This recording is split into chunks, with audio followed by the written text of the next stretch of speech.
Hello everyone, welcome to the Phoenix e-learning. Today we are starting our chapter number 3rd from 8th class and second lecture. In the previous lecture we have already discussed about the introduction of the fibers and words related to fibers like polymerization, polymers and monomers, and we have started the characteristics of rayon fiber, and in the last lecture we have discussed that rayon is the first semi-synthetic fiber. We can say it is called semi-synthetic just because it is made up of some natural materials with few chemical materials. Means it is made by chemical process, but it has raw materials of natural source. So it is called semi-synthetic fiber. It is prepared by China, and now we are supposed to start studying about rayon. Rayon is the first fully synthetic fiber. We will discuss about it, and we have the topic like uses of rayon. So start करते हैं. पहली चीज जो हमें पढ़ना है वो है uses of rayon. Uses of rayon में हमने पढ़ा था कि यूजेस रेयन के जो यूजेस हैं वो समहाउ रिजेंबल करते हैं सिल्क को. सिल्क के यूजेस जो हैं, सिल्क एक नेचुरल फाइबर है. अब सिल्क के यूजेस को क्यों रिजेंबल करते हैं ये भी हमने लास्ट क्लास में पढ़ा था. Because it is called artificial silk, मतलब उसका जो अपीयरेंस है, उसकी जो प्रॉपर्टीज हैं वो सिल्क को रिजेंबल करती हैं. तो सो ऑब्वियस उसके यूजेस जो हैं वो भी सिल्क को रिजेंबल करते हैं. That's why it is called artificial silk. Okay. So now we are supposed to study. देखिए uses of rayon कहाँ कहाँ होता है. जहाँ जहाँ सिल्क होता है, सिल्क के बहुत सारे uses हैं. सिल्क मेनली टेक्सटाइल इंडस्ट्री में यूज होता है, ड्रेसेस बनाने में, साड़ी बनाने में, बहुत सारे ब्लैंकेट्स, कर्टन्स बनाने में. उसके बाद में कुछ यूजेस रेयन के कुछ एक्स्ट्रा यूजेस हैं, देख लेते हैं. रेयन के यूजेस की बात करेंगे तो टेक्सटाइल इंडस्ट्री में यूज होता है सबसे ज़्यादा, साड़ीज बनाने में, ड्रेसेस बनाने में, सॉक्स बनाने में. अब रेयन के डिफरेंट यूजेस एक्चुअली में और यूजेस बढ़ जाते हैं जब इसे हम क्या करते हैं, किसी और दूसरे फाइबर के साथ मिक्स कर देते हैं. अगर आप रेयन को कॉटन के साथ मिक्स करेंगे तो इसके कर्टन्स, बेडशीट और ब्लैंकेट्स यानी कुछ सॉफ्ट चीजें इसकी बनाई जा सकती हैं. ऐसी थोड़ी सॉफ्ट चीजें जो वाटर कंजप्शन कम करती हैं, जैसे कि बेडशीट, कर्टन्स एंड ब्लैंकेट्स. वहीं जब आप रेयन को वुल के साथ मिक्स कर देते हैं, रेयन को वुल के साथ मिक्स कर देते हैं तो इससे क्या बनाए जा सकते हैं, कारपेट्स बनाए जा सकते हैं. जो भी कारपेट्स हम देखते हैं, जो ब्लैंकेट्स आप देखते हैं, कर्टन्स देखते हैं, इतनी बेडशीट्स वगैरह मिलती हैं, वो सब चीज़ें कहीं ना कहीं आर्टिफिशियल और नेचुरल दोनों फाइबर्स का मिक्सचर होती हैं. सो रेयन को जब आप कॉटन के साथ मिक्स करते हैं तो इसकी बेडशीट्स, कर्टन्स और ब्लैंकेट्स बनाए जा सकते हैं. उसी रेयन को जब हम वुल के साथ मिक्स करते हैं तो उसके कारपेट्स भी बनाए जा सकते हैं. अब रेयन के कुछ अभी जो नए यूजेस हमें देखने मिलते हैं वो है मेडिकल इंडस्ट्री में. मेडिकल इंडस्ट्री में जब कॉटन यूज होता था पहले, वहां पर अभी कई बार क्या होता है, रेयन को भी यूज किया जाता है. किस के लिए, बैंडेजेस बनाने के लिए और सर्जिकल ड्रेसिंग के जो भी इक्विपमेंट्स हो सकते हैं. बैंडेजेस हुई, हमारा जो जहां पर कॉटन यूज होता था वहां पर भी आर्टिफिशियल कॉटन की जगह पर क्या यूज होता है, रेयन यूज होता है. ठीक है. So this is all about the uses of rayon. You are suppose to remember. ठीक है. इसको किससे आप रिजेंबल कर सकते हैं, you are suppose to resemble it by artificial silk. Artificial silk वाला अगर इसका नाम आपने याद रखा तो आपको याद रहेगा कि सिल्क के जितने भी यूजेस हो सकते थे वो सारे यूजेस किसके हो जाएंगे, रेयन के हो जाएंगे. ठीक है. अब आते हैं नायलॉन पर. नायलॉन को अच्छे से पढ़ते हैं. नायलॉन पर आते हैं. देखिए नायलॉन एक बहुत ही इंपॉर्टेंट फाइबर है. नायलॉन को हम वर्ड को अगर जाते हैं कि नायलॉन वर्ड कहाँ से बना हुआ है, तो ये वर्ड दो डिफरेंट चीजों को रिजेंबल करता है. NY जो है यहाँ पर वो न्यूयॉर्क को रिप्रेजेंट करता है, न्यूयॉर्क. ठीक है. और LON जो है वो यहाँ पर लंदन को रिप्रेजेंट करता है. किसको रिप्रेजेंट करता है, लंदन. ठीक. अब आप सभी को पता है ये दोनों सिटीज हैं डिफरेंट.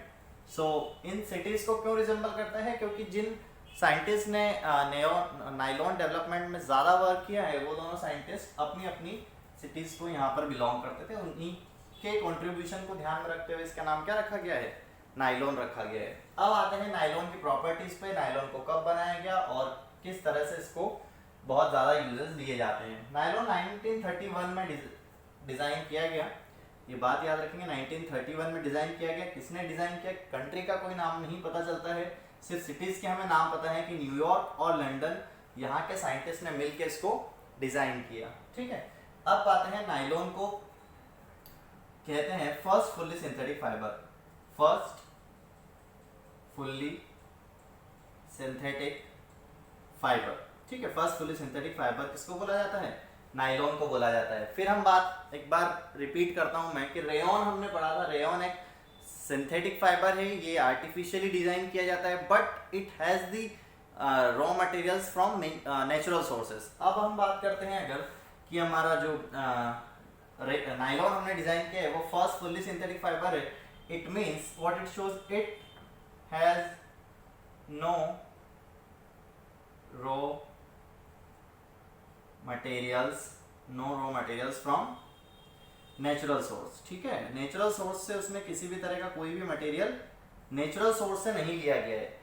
नायलॉन को बनाने में किसी भी तरह से नेचुरल सोर्स का यूज नहीं होता है। It is fully synthetic fibre, मतलब ये पूरी तरह से सिंथेटिक फाइबर है, पूरी तरह से केमिकल से बनता है। सिंथेटिक फाइबर मतलब कहाँ से बनता है, पूरी तरह से केमिकल से बनता है। केमिकल से बनता है, लेबोरेटरी में डिजाइन किया जाता है, लेबोरेटरी या फिर इंडस्ट्रीज में डिजाइन किया जाता है। सबसे पहले लेबोरेटरी में किया गया होगा, अब कहाँ डिजाइन किया जाता है, इंडस्ट्रीज में डिजाइन किया जाता है। फिर हम बात कर लेते हैं प्रॉपर्टीज ऑफ नायलॉन की, कि नायलॉन की कितनी कितनी प्रॉपर्टीज हैं, ये किसके जैसा इसका अपीयरेंस है और स्ट्रेंथ कितनी है, ये सब बातें हम कर लेते हैं। ठीक है, नायलॉन के बारे में याद रखेंगे, नायलॉन एक बहुत ही स्ट्रॉन्ग फाइबर है। ठीक है, क्या लिखा है हमने सबसे पहले, वेरी स्ट्रॉन्ग, ये बहुत ज़्यादा स्ट्रॉन्ग फाइबर्स है। नायलॉन फाइबर्स इतना स्ट्रॉन्ग होता है कि अगर हम एक टेस्ट के अकॉर्डिंग मैं आपको बताऊं कि एक टेस्ट अगर हम करवाते हैं इसकी स्ट्रेंथ चेक करने के लिए, स्ट्रेंथ चेक करवाने के लिए अगर हम क्या करते हैं, same length of nylon and steel wire, same length of nylon and steel wire, अगर आप सेम लेंथ का आपने नायलॉन का वायर लिया और सेम लेंथ या same thickness, not length, I think same thickness की बात करते हैं कि सेम थिकनेस का अगर हमने नायलॉन वायर और स्टील का वायर लिया, so what we observe that nylon wire can carry maximum load. ठीक है, नायलॉन का जो वायर है वो स्टील वायर से भी ज्यादा लोड कैरी कर सकता है। That's why we can say that nylon has much tensile strength. एक वर्ड याद रखेंगे यहाँ से आप जिसका नाम है tensile strength. Tensile strength nylon की बहुत ज़्यादा होती है। टेंसाइल स्ट्रेंथ होती क्या है, अब टेंसाइल स्ट्रेंथ का आपके दिमाग में सवाल आएगा, टेंसाइल स्ट्रेंथ क्या होती है। सो टेंसाइल स्ट्रेंथ क्या होती है, टेंसाइल स्ट्रेंथ होती है लोड बियरिंग कैपेसिटी। क्या होती है tensile strength, load bearing capacity. Tensile strength होती है load bearing capacity. Load bearing capacity मतलब कि क्या, कोई भी टेंसाइल स्ट्रेंथ किसी के लिए भी निकाली जा सकती है, ये सिर्फ फाइबर के लिए नहीं निकाली जाती है। टेंसाइल स्ट्रेंथ इंजीनियरिंग का वर्ड है और ये बहुत ज़्यादा यूज होता है मैकेनिकल और सिविल इंजीनियरिंग में। टेंसाइल स्ट्रेंथ का मतलब है कि कोई भी ऑब्जेक्ट हुआ, कोई भी सब्सटेंस हुआ, वो कितना लोड कैरी कर सकता है विदाउट ब्रेकिंग, बिफोर ब्रेकिंग, या ऐसा कर सकते हैं टूटने के पहले तक मैक्सिमम वो बिना टूटे कितना लोड कैरी कर सकता है। ठीक है, जैसे आपने किसी भी तरह की दो चीज़ें ली, टेंसाइल स्ट्रेंथ वर्ड सबसे ज़्यादा अभी डेली लाइफ अगर आप यूज़ करते हैं तो सिविल इंजीनियरिंग में जो आर्किटेक्ट्स होते हैं, जो सिविल इंजीनियर्स होते हैं, वो ये पता करने के लिए टेंसाइल स्ट्रेंथ का यूज़ करते हैं कि जो बार, आयरन बार्स या स्टील बार्स हम यूज़ कर रहे हैं जो कंक्रीट के साथ में आरसीसी में, वो कितना ज़्यादा लोड कैरी कर सकते हैं। सो this is called tensile strength. तो टेंसाइल स्ट्रेंथ में क्या करेंगे हम, सेम लेंथ, सेम थिकनेस का अगर आप स्टील वायर और सेम थिकनेस का नायलॉन वायर लेंगे तो मोस्ट प्रोबेबली चांसेस है कि नायलॉन वायर ज़्यादा लोड कैरी कर सकता है टूटने के पहले। टूटने के पहले जो ज़्यादा लोड बियर कर सकता है वो है नायलॉन वायर। स्टील वायर उसके कंपैरिजन में कम लोड बियर करता है। तो टेंसाइल स्ट्रेंथ किसकी ज़्यादा है, नायलॉन की ज़्यादा है। अब आते हैं फेयरली इलास्टिक पर। फेयरली इलास्टिक का मतलब है कि ये कम इलास्टिक होता है, ज़्यादा इलास्टिक नहीं होता है। इलास्टिक होने का मतलब है कि उसका शेप ज़्यादा चेंज नहीं किया जा सकता, उसके एंड्स को ज़्यादा स्ट्रेच नहीं किया जा सकता। आप अगर नायलॉन वायर को स्ट्रेच करते हैं तो वो टूट जाता है या बहुत ज़्यादा स्ट्रेच नहीं हो सकता। इलास्टिक होने का मतलब है कि उसका शेप चेंज नहीं हो सकता। अगर आपने नायलॉन वायर से किसी चीज़ को बांध के भी रखा है तो वो फैलेगा नहीं, टूटने के चांसेस कम है, थिकनेस कम नहीं होगी। तो फेयरली इलास्टिक होता है, इसीलिए इसके बहुत ज़्यादा यूजेस भी हैं, हम आगे पढ़ेंगे। लाइट वेट होता है, इसकी रोप्स बनाई जाती हैं बहुत ज़्यादा, क्योंकि ये बहुत लाइट वेट होता है, नाइलॉन वायर्स बहुत लाइट वेट होते हैं, ठीक है। लस्ट्रस होते हैं, मतलब कि शाइनी होते हैं, इनका सरफेस जो होता है वो बहुत शाइनी होता है। Durable, as we all know, absorb little water, ये बहुत अच्छी बात है कि ये वाटर बहुत कम एब्जॉर्ब करते हैं, कि वाटर एब्जॉर्प्शन कैपेसिटी जो है वो बहुत कम है। वाटर एब्जॉर्प्शन कैपेसिटी कम है, इसका क्या मतलब है, जैसे हमें लगता है कि कोई भी चीज़ कम नहीं होनी चाहिए, सब ज़्यादा ही होनी चाहिए। वाटर एब्जॉर्प्शन कैपेसिटी अगर ज़्यादा होगी, तो जैसे आप नदी में जा रहे हैं और आपके पास नायलॉन का वायर है और आपको उसको भी पार कराना है, आपने लिया था कि वो आपकी मदद करेगा कहीं पर भी, बट पता चलता है कि नदी में जब पानी से टच होता है नायलॉन वायर तो बहुत ज़्यादा वाटर एब्जॉर्ब कर लेता है और बहुत ज़्यादा वजनी हो जाता है। ऐसा नायलॉन वायर के साथ नहीं होता है। ऐसा नॉर्मल जो आप रोप्स यूज़ करते हैं उनके साथ हो सकता है। नायलॉन की जो रोप्स होती है, नायलॉन का जो फाइबर है, वो वाटर बहुत कम एब्जॉर्ब करता है, बहुत लिटिल वाटर एब्जॉर्ब करता है। उससे क्या होता है, उसका वेट नहीं बढ़ता है। आप उसको पानी में भी लेके जा सकते हैं, बर्फ में भी लेके जा सकते हैं, कहीं पर भी ले जा सकते हैं।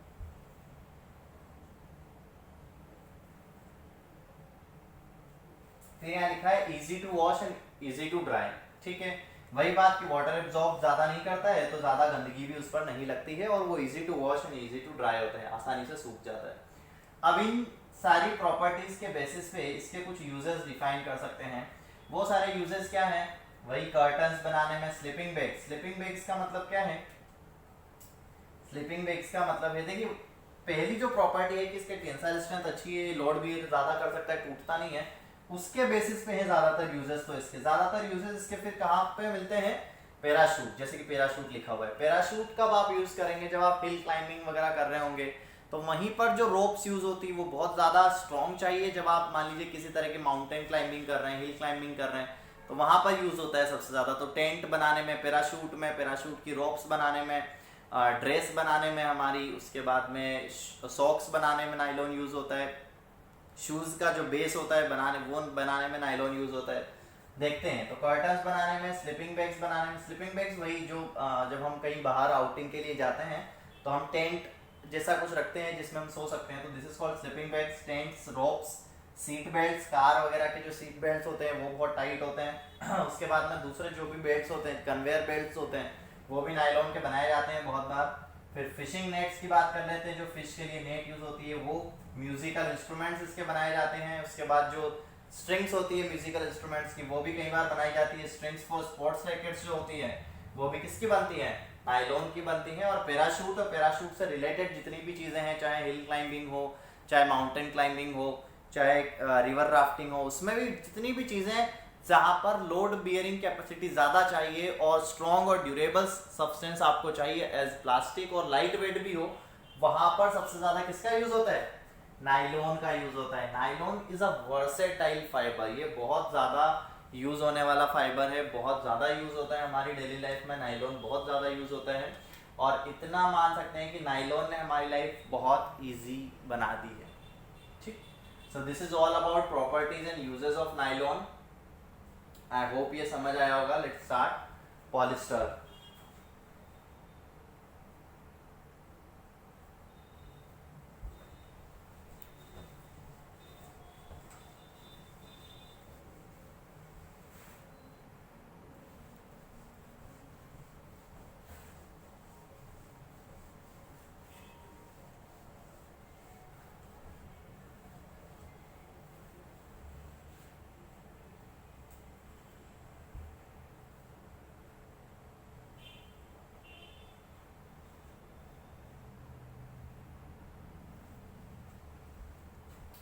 ठीक, पॉलिस्टर स्टार्ट करते हैं। पॉलिस्टर के बारे में आपको समझना है। पॉलिस्टर क्या है, पॉली, देखिए फिर वही बात हो गई, थोड़ा सा अलग करके लिखते हैं। पॉलिस्टर, पॉली मैंने आपको बताया था, पॉली वर्ड का मतलब होता है मैनी, ठीक है। और यहाँ ईस्टर जो है वो एक फंक्शनल ग्रुप है, अपने आप में एक केमिकल कंपाउंड है, अपने आप में केमिकल कंपाउंड है। ये आप 10th में इससे बहुत अच्छे से भिड़ेंगे, केमिकल कंपाउंड है, ठीक है।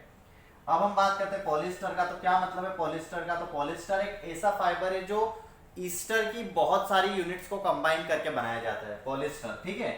Many units of ester combine to form polyester, ठीक है। Many units of ester combine to form polyester. Polyester बनाने के लिए ईस्टर एक केमिकल कंपाउंड है, उसकी बहुत सारी यूनिट्स को कंबाइन किया जाता है। कैसे कंबाइन किया जाता है? कंबाइन किया जाता है with the help of polymerisation. ये हम पहले ही पढ़ चुके हैं सबसे स्टार्टिंग में कि पॉलीमराइजेशन एक प्रोसेस है जिससे बहुत सारी छोटी छोटी यूनिट्स को कंबाइन करके एक बड़ी यूनिट बनाई जाती है। ठीक है, ये हुआ पॉलिस्टर। फॉर्मूला लिखना चाहें तो आप RCOOR ईस्टर का फॉर्मूला लिख सकते हैं ना। आपको कुछ भी समझ नहीं आएगा इसमें कि ये फॉर्मूला है क्या, बट फिर भी कहीं ऑब्जेक्टिव क्वेश्चन आप अगर अटेम्प्ट करना चाह रहे हैं एनी कॉम्पिटिटिव एग्जाम में तो RCOOR किसका फॉर्मूला है? ईस्टर का फॉर्मूला है। इतना ध्यान रख सकते हैं। ठीक है, फिर आते हैं प्रॉपर्टीज पर कि प्रॉपर्टीज ईस्टर की कैसी है। तो ईस्टर की प्रॉपर्टी, पॉलिस्टर की प्रॉपर्टीज में आप ज़्यादा करके ये बात लिख लीजिए कि इसकी जो प्रॉपर्टीज हैं सिमिलर हैं, सिमिलर टू रेयॉन। ठीक है, ज़्यादातर प्रॉपर्टीज सिमिलर टू नाइलॉन है ना। इसकी ज़्यादातर प्रॉपर्टीज जो है वो नाइलॉन से सिमिलर हैं। पॉलिस्टर की ज़्यादातर प्रॉपर्टीज नाइलॉन के ही जैसी होती है, नाइलॉन से सिमिलर हैं। अब पॉलिस्टर के कई सारे कह सकते हैं कि कई सारे टाइप्स हैं या बहुत सारे टाइप ऑफ पॉलिस्टर्स अवेलेबल हैं। पॉलिस्टर्स की कैटेगरीज नहीं है कि इस बेसिस पर डिवाइड करेंगे 4-5 पार्ट में, पर बहुत तरह के पॉलिस्टर हो सकते हैं। उनके बहुत सारे दूसरे दूसरे नाम हैं, जैसे कि टेरिलीन हुआ, ठीक है, PVC हुआ, PET हुआ, this all are called polyesters. जैसे हम बात करते हैं, अगर टाइप्स ऑफ पॉलिस्टर्स की बात करते हैं तो, या फिर जो मेन पॉलिस्टर्स हमको मिलते हैं उसमें एक तो PET आता है और एक टेरिलीन आता है। ठीक है, PET आप जो यूज करते हैं, PET का सबसे अच्छा यूजेस देखेंगे तो हमारे डेली लाइफ जितनी भी प्लास्टिक चीजें हैं, डेली लाइफ में आप बहुत ज़्यादा प्लास्टिक चीज़ें जितनी भी यूज़ करते हैं वो PET की बनी होती है एक्चुअली में। इसका फुल फॉर्म क्या होता है? पॉलीथाइलिन टेरेप्थेलेट।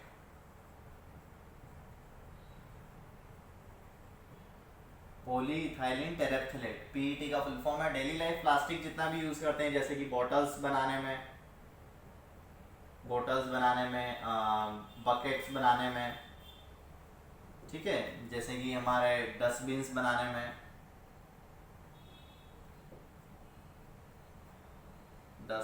बनाने में, और इस तरह के जो भी मग हुआ आपका या डस्टबिन हुए या कोई दूसरी चीजें हुई, इन सब में क्या यूज होता है? मेनली पॉलिस्टर ही यूज होता है। अब PET ही यूज होता है। हाँ, PET एक पॉलिस्टर ही है।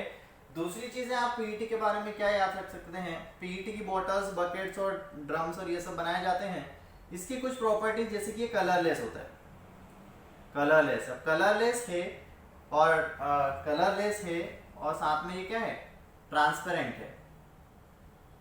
खुद का कोई कलर नहीं है तो ट्रांसपेरेंट हो गया। इसके ट्रांसपेरेंट होने से क्या होता है? It is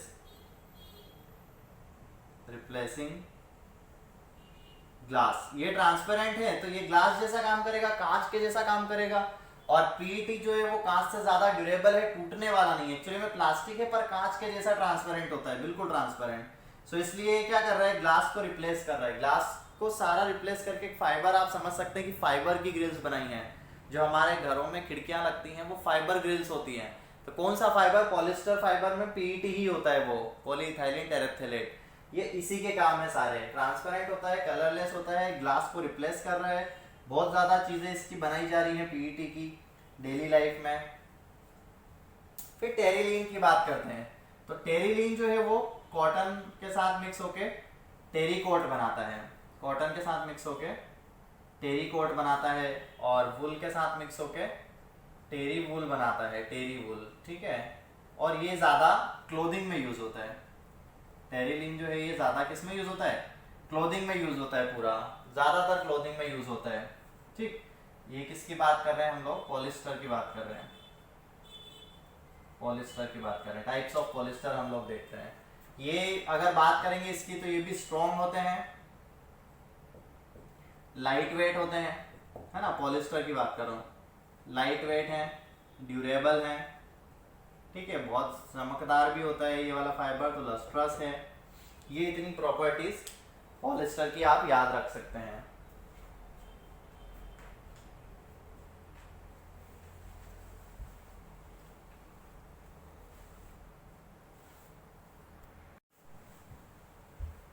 So in this lecture we are supposed to start the properties and uses of acrylic.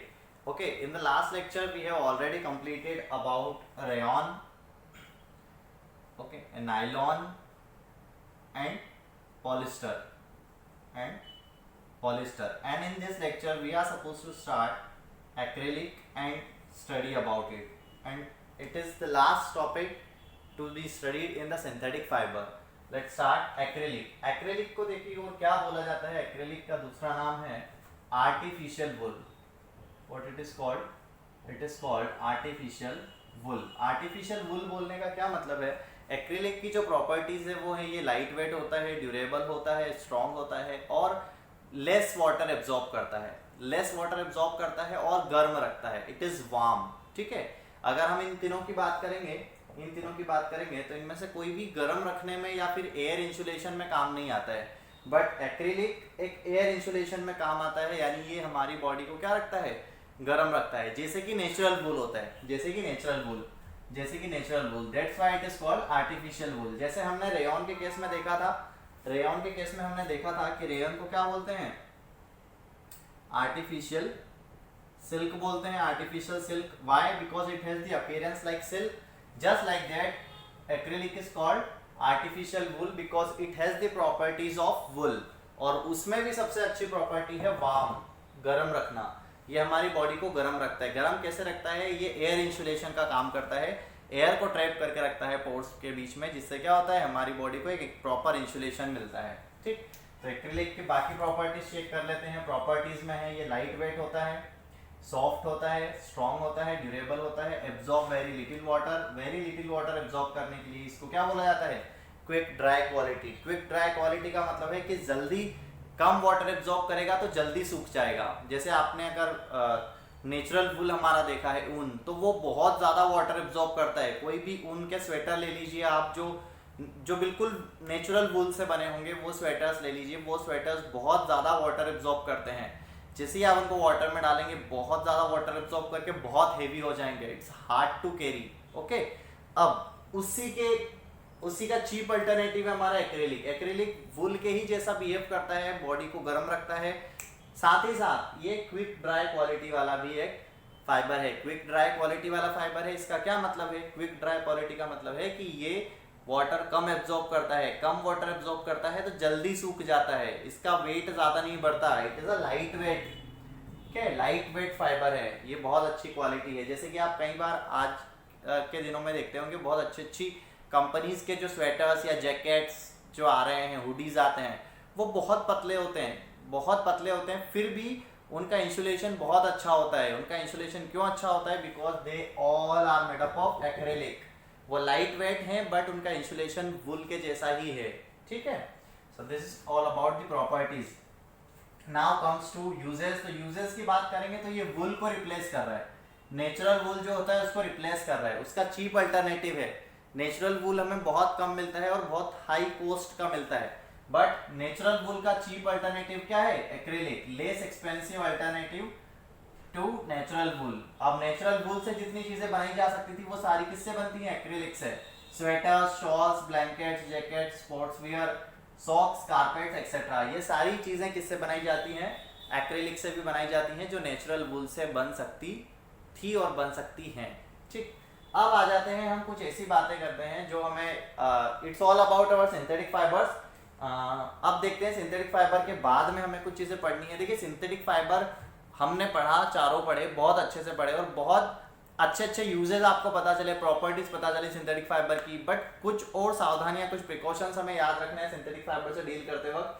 वो ये है कि सिंथेटिक फाइबर्स से बनी हुई कपड़े, क्लोथ्स या किसी भी ऑब्जेक्ट, इक्विपमेंट, किसी भी तरह के फैब्रिक का हम यूज नहीं करते हैं. कहाँ पर? इन केस ऑफ फायर एक्सीडेंट.